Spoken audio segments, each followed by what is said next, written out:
जय भीम, जय भारत, जय मंडल, जय जोहार, जय संविधान। सम्मानित साथियों, आप सभी कर सकते हैं अनिल जी इस बात के गवाह हैं कि कितने मुश्किल समय से मैं समय निकाल के यहाँ पहुंचा। अगर आप मेरा शुरू देखोगे तो आप बच्चों में मान जाओगे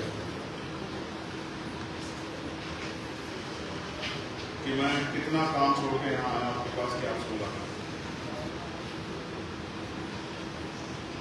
ठीक है, तो मैं आपका धन्यवाद करता हूँ पहुंचने के लिए, मगर मैं आपसे आग्रह करता हूँ कि आप अपने अपने कार्यों पर जाकर जुटे, अपनी अपनी विधानसभा, अपने अपने लोकसभा क्षेत्र, अपने अपने जिलों में और मिशन की भावना अपने अंदर पैदा करें।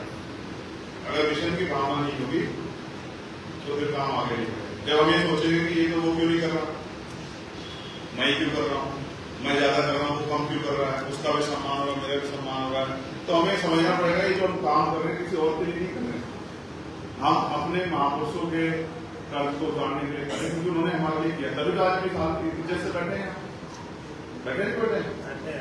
तो इसके लिए तो महापुरुषों ने संघर्ष किया ना। तो जब इसके लिए महापुरुष संघर्ष किया, ये अवसर पैदा हुए और समाज को आगे अवसर देने हैं, कमजोर वर्गों को पैरों पे खड़ा करना है, उनको इज्जत सम्मान जिंदगी दिलानी है। गांव देहात में रहने वाली करोड़ों माओ बहनों को दुर्ग जाति के शिकारों से बचाना है, अपने बड़ों का सम्मान की रक्षा करनी है और आने वाली पीढ़ियों को छोड़ना है, तो बचा के रखना है। तो हमें भी अपने अपने कर्ज को उतारना पड़ेगा, सामाजिक जिम्मेदारी को समझ, वरना हमारे बीच में हमारे भाई बैठे हुए हैं और उस परिवार ने क्या सहा है, ये एक भी दो परिवार यहाँ से मिली जानकारी। एक भाई जितेंद्र मेघवाल का परिवार और दूसरा भाई ओम प्रकाश नगर का परिवार। दो परिवार यहाँ हमारे बीच में जिन्होंने अपनों को खोया है इस व्यवस्था में, सत्ता की शक्ति से जिस तरह से हमसे न्याय छीना है और जिस तरह से हमें जानवर समझ के मारा है। दो परिवार के साथ यहाँ बैठे हैं।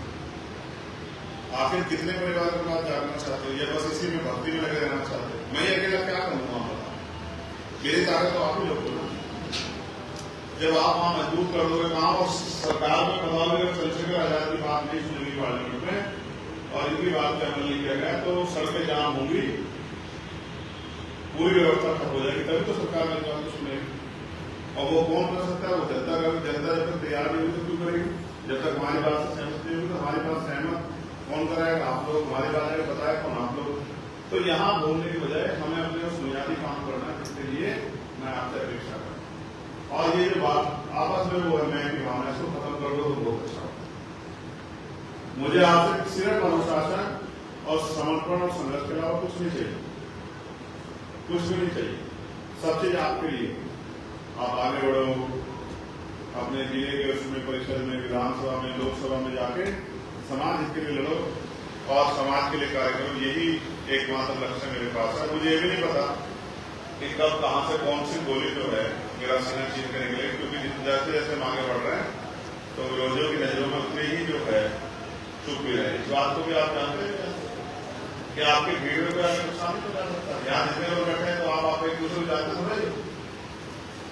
तो अगर आप भी समझदार दिखाओगे तो कौन दिखाएगा? एक लापरवाही बचाते रहना।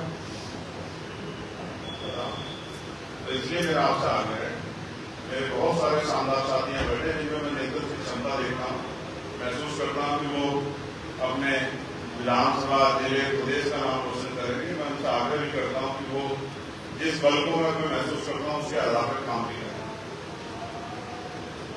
अगर आप काम करेंगे तो मेरा